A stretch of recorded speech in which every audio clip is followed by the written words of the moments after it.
We all know that Saitama vs D7 is such a ridiculous conversation that shouldn't even be discussed in the first place. Pretty self-explanatory that the gap of strength is just tremendously large. But what if Saitama in any of his training stages prior to getting bald had to face D7 and more specifically the strongest Soup Homelander? He wouldn't obviously like how corrupted these heroes are and would basically want to teach them a lesson. So in this video, we'll try to find out how many days, months or years Saitama would need to train in order to take them down. But before that, do not forget to laser the subscribe button and the notification bell for more of these versus matchup videos. Thank you.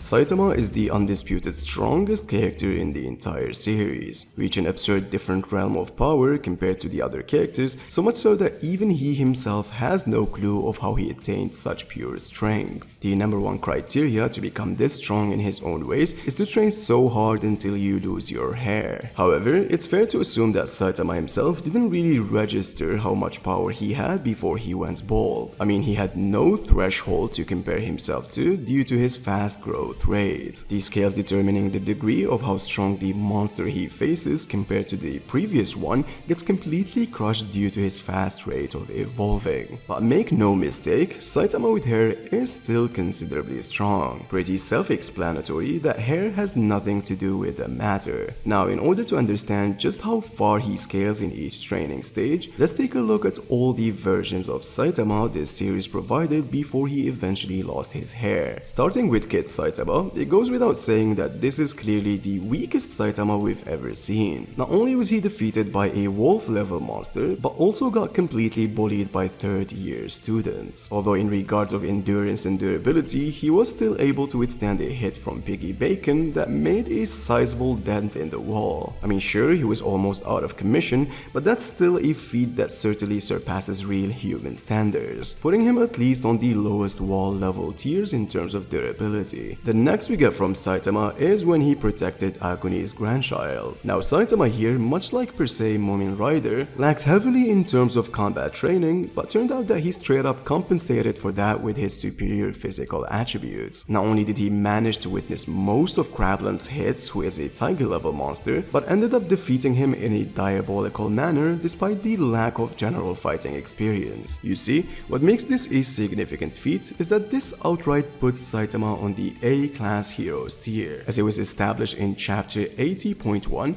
that either 10 B-class heroes or just one A-class is required to defeat a tiger level monster. But to be completely fair, Saitama still struggled in a 1v1 fight and only won because he exploited a large weakness of that monster. But regardless of all, when looking at the durability department, Saitama was still able to tank multiple hits that can shatter asphalt, which places him at the high ends of wall and possibly room level if you want to be generous. You can also say the same thing about the Saitama who after a few days of training defeated 10 monsters and protected King from a tiger level monster called Octopus Clawman. I mean, he suffered many injuries indicating a high difficulty fight, but this still outright puts him at assumably the low to mid tiers of an A-class hero. Now passing to 300 days training Saitama, who despite being nerfed due to body pain that was later revealed to be from a bad tooth, he was still able to tank multiple hits from a boxer monster that I'm legit not gonna waste time to state his full name. However, unlike the previous precedents, Saitama here legit one-shotted him without exploiting any weaknesses, which should put him on the level of the A-class heroes hierarchy, meaning Saitama should upscale pretty definitively to ultimate jet straight that exerted 0.05 tons of TNT, putting him at small building level in terms of attack potency. And when it comes to speed, he should be on a similar pedestal of characters such as Stinger and Death Cattling, who were able to at least react and keep up for a brief time with injured, poisoned, unhealthy Garu. However, I also want to preference that this version of Saitama is still very vague. He could be way stronger, or maybe that's his proper level. Alright, next we pass to 1.5 years of training Saitama, who not only did he defeat a demon level monster easily, but managed to do it the same way Goketsu did to Genos, the let me pass through way. Now Now this nymph straight out busts through buildings casually, definitely upscales to the likes of Hammerhead's henchmen who easily can perform a multi-city block level feat. This Saitama is obviously way superior since he should be an S-class hero caliber, and even the low tier of S-class heroes can destroy a monster like the Deep Sea King who vastly outscales anything Hammerhead can do, which puts this Saitama at a lowball estimation in the town to city level in terms of attack potency. As for speed,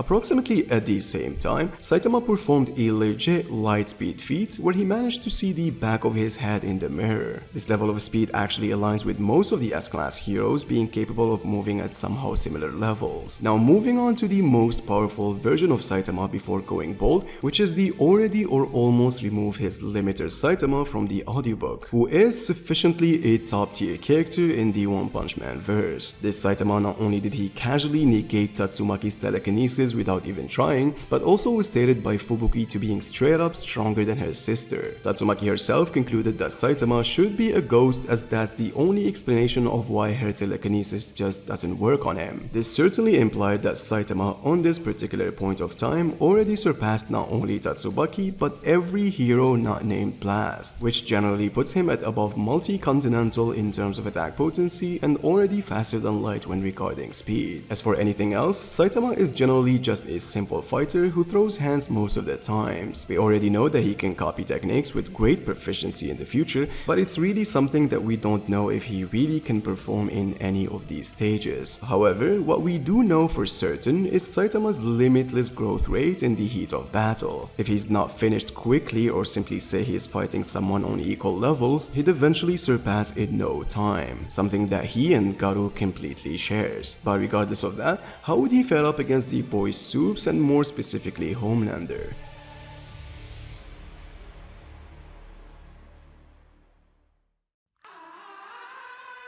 The Boys is literally one of the best series of the modern age. It tells the story of a bunch of vigilantes trying to take down the world's best heroes called the Seven. These Soups are unfortunately just a group of condescending individuals who cares about nothing but fame and power. Supposed to be an analogous of DC's Justice League, but when it comes to power scaling, they unfortunately aren't on the same level. Now, in order to have a clear understanding of how strong this verse is, it's important to categorize these characters based on where they scale in terms of attack potency and speed. You see, when excluding Sister Sage's human level of strength and speed, most of these 7 members should fall at wall level at best in terms of attack potency. I mean, they all generally rely on calcs such as enhanced A-Train's kinetic energy, generating around 0.0012 tons of TNT that many characters in the 7 such as Firecracker, Starlight, and the Deep scales do, with the sole exception of Black Noir being slightly stronger due to tanking Nakib's explosion paired with his vast experience of fighting, but nonetheless, they should all fall under the same level of attack potency. Now, passing to both Stormfront and Lamplighter, who both has attacks putting them at small building level in terms of destructive capacity. Although I want to preference that Stormfront uses consecutive hits in order to destroy that large section of a building, and each strike can be argued to only being one level in destructiveness. She also has a remarkable feat of tanking Homelander's feat that made him decently surprised,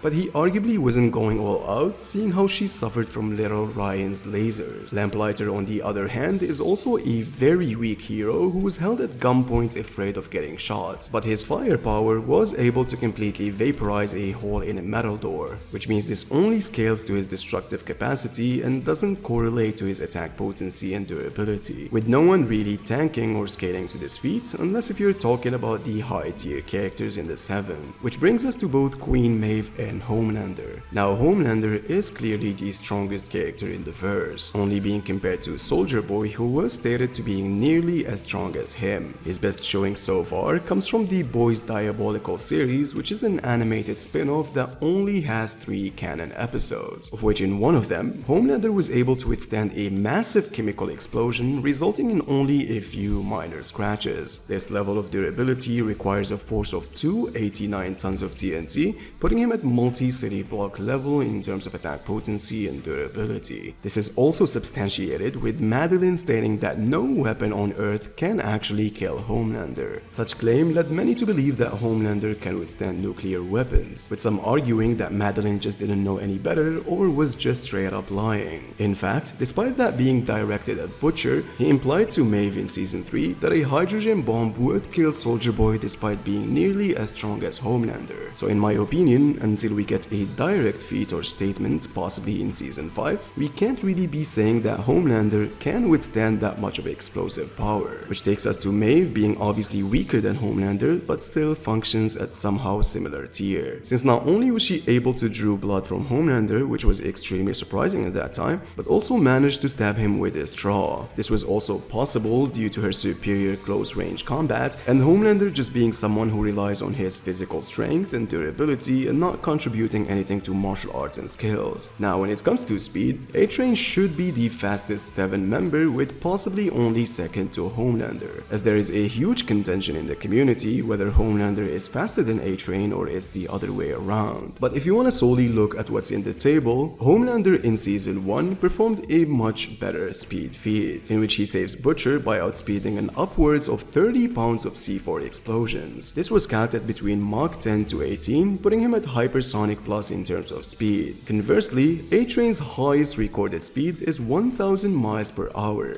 and this was with him using Compound V to amp his speed, being very worried he wouldn't be fast enough to beat Shockwave, which highly debunks the A-Train faster than light movements against Starlight, meaning characters in this series should operate at between subsonic to transonic speeds, with Homelander being the only one who can operate at much higher levels. It's also worth to note that characters such as Stormfront, Starlight, and Homelander always performs traveling feats way faster than their combat speed feats. However, for the sake of this video, we'll assume they are ultimately all the same thing. With this being said, how would they manage against the guy who's trying to be a hero for fun?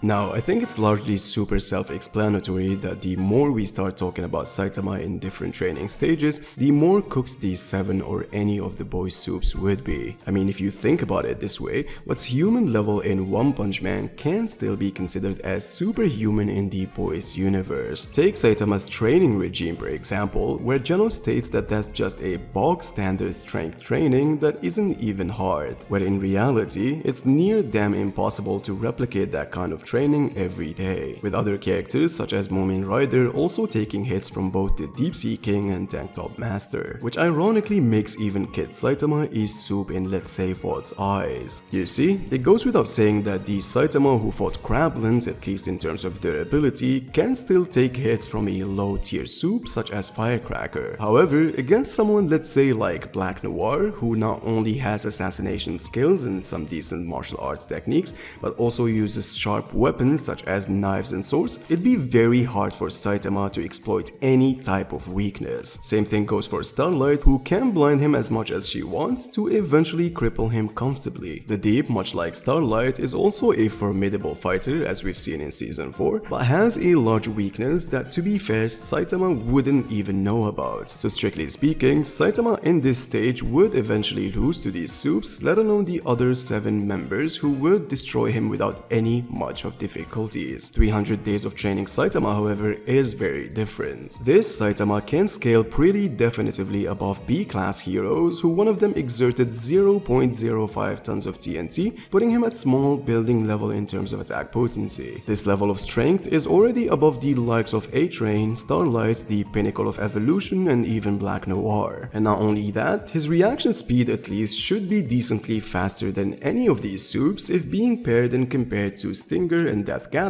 who both were reacting to unhealthy Garu. I would say not even A-Train with his 1000 miles per hour speed can surprise Saitama at this point. However, to be completely fair, if you want to go solely by calcs disregarding One Punch Man's chain of scaling, then Saitama at this point was capped at 119 meters per second when saving the kid from the car, which technically makes him slower than A-Train. This is obviously a huge downplay, but even with this in play, Saitama is still stronger than all the soups aside from Maeve and Homelander. He'd fairly be able to defeat most of them, with those who are faster than him ending up at a stalemate. Now, if Homelander or Maeve tries to fight against 1.5 years of training Saitama, it would unfortunately be, as Butcher says, fucking diabolical. I know this kinda seems strange, but Saitama in this particular timeline is cooking both of them easily. Not only is he considerably faster than Homelander by a great margin, who is up to this point at least hypersonic plus, but Saitama here is a legit S-class hero caliber who scales above characters who has the same level of attack potency as even Homelander himself. Hammerhead's henchman punch can ironically replicate the same energy of what Homelander has tanked in the diabolical spin-off, which means if not accounting for Homelander's high end of strength, Saitama by this point would not only stomp the boys' universe, but would also be able to take them all down. He is just way stronger and way faster. Now, even if you want to say that Homelander can legit tank nukes and say he'd compete with Saitama in the strength department, he'd still lack the synapses to react to him and just be hundreds of times slower. Which brings us to the already or almost removed his limiter Saitama, who we don't even need to compare or talk about at this point. This version of Saitama would take an army of Homelanders and still come up on top. Now, I want to specifically talk about something that I didn't state when comparing both parties. Sister Sage, despite being extremely weak, is super dangerous, and someone like this can't just go unchecked. She could eventually advise plans to take down Saitama in the early stages, but 1.5 years of training Saitama and above would just supersede any plan she would have.